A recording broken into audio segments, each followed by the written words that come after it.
श्रीवर्धनच्या जनतेला आदिती तटकरे यांचा वादा। सतत नैसर्गिक आपत्तींमुळे होणारे नुकसान लक्षात घेता त्याचे संरक्षण व केंद्राच्या NDRF पथकाचे बेस कॅम्प उभारणार आणि किनाऱ्यालगतच्या गावातील ग्रामस्थांसाठी बंदराव जेट्टीचा विकास आणि रेवस रेड्डी हा कोस्टल रोड पर्यटनासाठी उपलब्ध करून देण्याचा वादा। अल्पसंख्याक समुदायासाठी अल्पसंख्याक भवन उभारणार आणि कोकणात मल्टी स्पेशालिटी रुग्णालयाची निर्मिती करून दर्जेदार अत्याधुनिक सुविधा पुरवण्याचा वादा।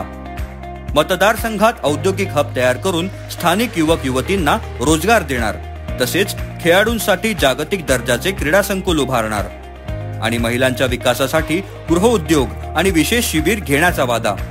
पर्यटनाच्या माध्यमातून समुद्रकिनारे पर्यटन स्थळांचा विकास करून स्थानिकांना रोजगार देण्याचा वादा।